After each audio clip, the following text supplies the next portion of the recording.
थोडंसं परतून घेऊया. नमस्कार, स्वयंपाक चॅनलमध्ये आपलं सर्वांचं स्वागत आहे. आज आपण पाहणार आहोत मस्त असा सोया खिमा. तर त्यासाठी इथे मी सोयाबीन घेतले. आता आपण ते पाण्यात भिजवायला ठेवूया.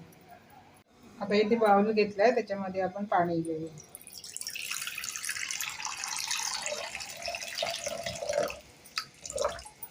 ह्याच्यामध्ये आता आपण 50 ग्राम सोयाबीन भिजवत ठेवू. आता हे 15-20 मिनिटं आपण भिजवून घेऊया. आता हे भिजवायला आपण बाजूला ठेवूया. खलबत्त्यामध्ये अर्धा इंच आल्याचे तुकडे आणि 5-6 पाकळ्या लसूण ठेचून घेऊया.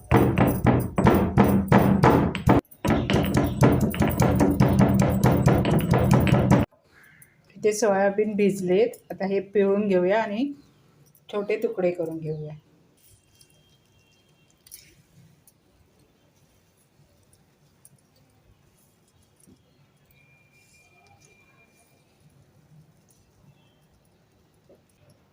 सोयाबीनचे 2 तुकडे केले. आता मिक्सरमध्ये बारीक करून घेऊया.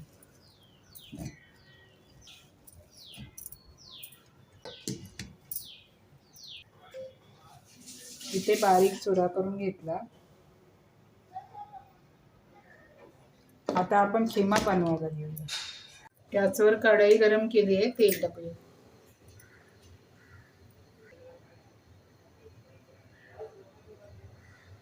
आता तेल आपलं गरम झालंय. जिरे घालूया, मोहरी घालूया, हिंग घालूया, एक ओली मिरची घालूया, खलबत्त्यात कुटलेली आलं लसूण पेस्ट घालूया. परतून घेऊया चांगली.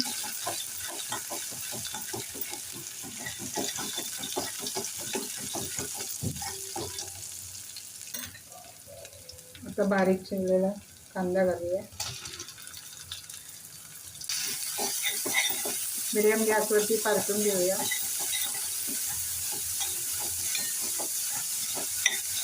थोडं मीठ घालूया, परतून घेऊया. बारीक चिरलेला टोमॅटो घालूया. तो सुद्धा परतून घेऊया.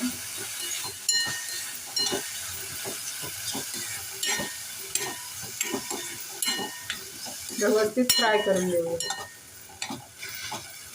आता आपण मसाले टाकून घेऊया. लाल मिरची पावडर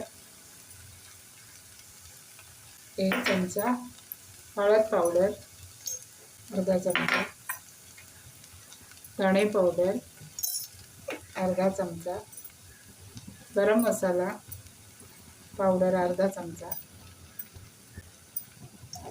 आता हे मिक्स करून घेऊया.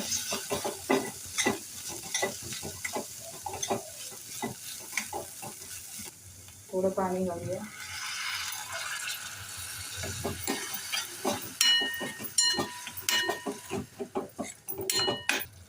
आता थोडे फ्रोझन मटर घालूया.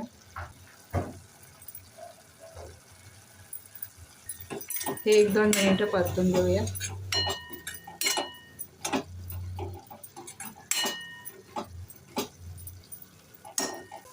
वरण झाकण ठेवूया आणि बंद गॅसवरती 2-3 मिनिटं वाफवून घेऊया. आता 2-3 मिनिटं झाली आहेत. मस्त वाफ आली आहे. आता आपण सोयाबीनचा खिमा घालूया.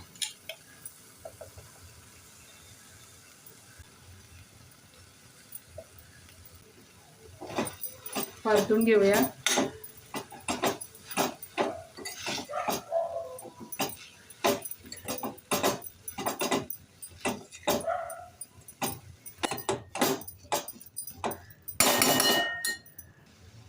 थोडी आमचूर पावडर घालूया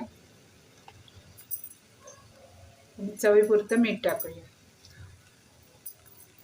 पुन्हा एकदा मिक्स करूया.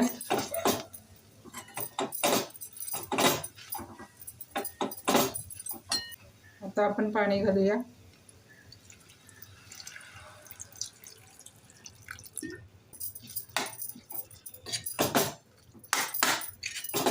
पुन्हा एकदा मिक्स करूया. झाकण ठेवूया. मध्यम गॅसवरती 5 मिनिटं शिजवून घेऊया. आता इथे 5 मिनिटं झाली आहेत आणि मध्ये एकदा मी परतून घेतला. आता आपला खिमा इकडे तयार आहे. थोडंसं परतून घेऊया. वरनं कोथिंबीर टाकूया. गॅस बंद करूया आणि आता प्लेटमध्ये सर्व करूया. इथे प्लेटवरती मी केळीचं पान ठेवलंय. आता आपण खिमा घालूया.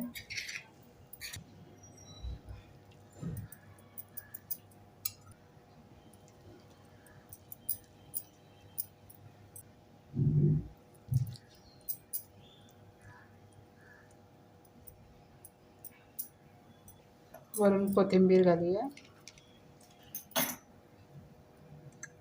कांदा आणि लिंबू ठेवूया आणि सोबत गरमागरम 2 चपाती ठेवूया. हे पावासोबत छान लागतं, पण चपातीसोबत सुद्धा तुम्ही भाकरीसोबत सुद्धा खाऊ शकता.